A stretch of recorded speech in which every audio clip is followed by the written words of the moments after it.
What's up, everyone? Welcome to the recap show for UFC 304 that just happened less than 24 hours ago. We just flew back from Manchester, England this morning, so we are a little tired, but we got to give you guys the best content ever. So we will be recapping the Belal Muhammad fight with Leon Edwards. Congrats to Belal Muhammad in this fight.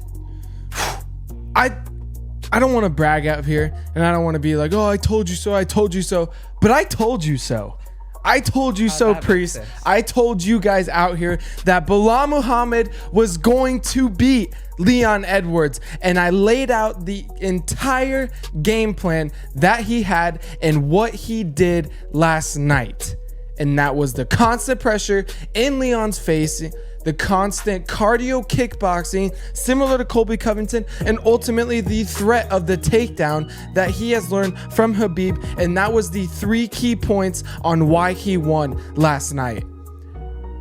I believe Leon Edwards was such a good champion. I believe that he was a company man, and it was awesome for what he did for the United Kingdom and England and putting on for his country. But styles make fights. And I know a lot of people use that term a lot. Oh, styles make fights, but they truthfully do. Because in this fight, I could not believe Belal Muhammad was such a big underdog, because the style of the fight was not good for Leon Edwards. It was a very similar fight to Leon Edwards' second fight with Usman before he landed the head kick, but it was that just pressure, that relentlessness in your face, pushing him up against the outside of the octagon and ultimately getting the takedowns. And I don't want to harp on it, but Leon Edwards mentally broke yesterday. I feel like he couldn't get going. You saw it in the corner. You saw it in the 5th round. His coach tried to pull him out of the fire once again, but I think Belal Muhammad was too much last night. No, to say he was mentally broken, no, that's not the...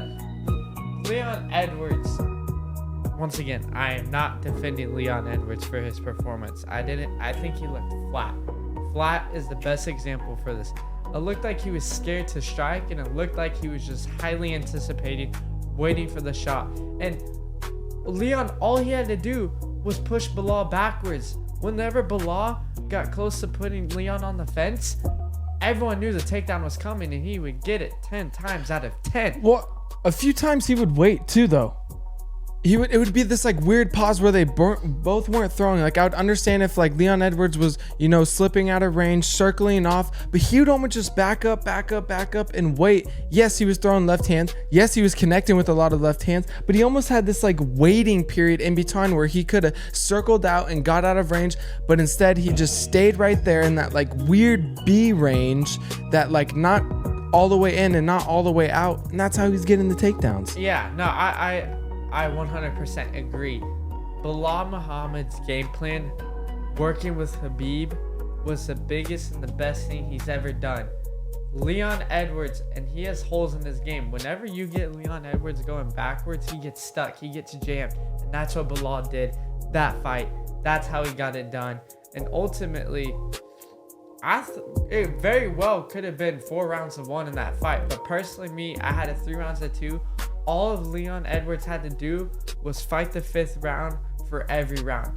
That 5th round, he took it to Belal. He was the one who was getting irritated and mad. And look what happened. He busted him up, and the judges like damage.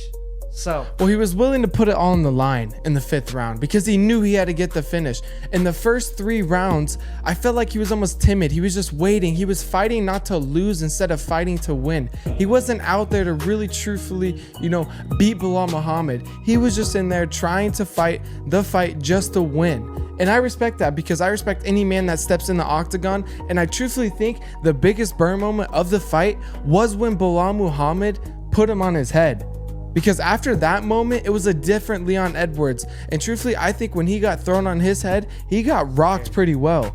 And that's a very, very scary throw. Watching that in our hotel room, I was like, oof, because that's scary. That reminds me of the Rose Namajunas and Jessica Andrade, when Jessica Andrade knocked out Rose Namajunas from a slam on her head. That's a dangerous throw, but I think that was the pivotal point in this fight, was that throw, because Leon Edwards was not the same after that. Nah. And credit to Belal, like how I said it again, what a game plan that fight was for him. Working with Khabib, biggest and best thing he's ever done. What's next for him though? Oh, what do you think's next? Shavkat is next. That's the fight to make. Shavkat has been there. He's done what he's done. The dude is incredible at striking, incredible at wrestling, incredible at jiu-jitsu, good at everything. And I think it's a good fight for Belal. That's next. Make a Mystic Priest prediction. Is it Shavkat? Yeah. Call it right now. Yeah, yeah. I already said it. Shavkat, yeah. Shavkat. I think it's interesting now. The welterweight division just opened right back up because you have someone like Kamaru Usman who could come back in and ultimately get a title shot because he reigned as champion so long. Or you can have someone like Shavkat. Or maybe they hyperspeed Ian Gary to fight Leon Edwards in a #1 contenders fight. Like, there's so many options that you can do with the welterweight division, but I'm going to go with Priest. I think it's going to be Shavkat next, and it has to be. But before we get out of this video, I just do want to touch on one thing with you guys, and that is the Muhammad Mokaev news of him not being re-signing. Priest, give me your thoughts on that. The news for him? I mean, I have no vote to be talking about this because, yes, it's one of those things where you got to do something that's best for your company that doesn't jeopardize your company. And having fights in a nice hotel, insanely nice hotel, it doesn't look good for the UFC because not too many people like the UFC. The UFC is such a small community. It feels so big, but it is very small. Just like at the beginning of time when the UFC started, everyone didn't like it. And sometimes you got to do what's best for your business. I think Mokaev is a great fighter. I think he has what it takes to become the champion. But dude, come on. You're about ready to fight someone and get paid to do it.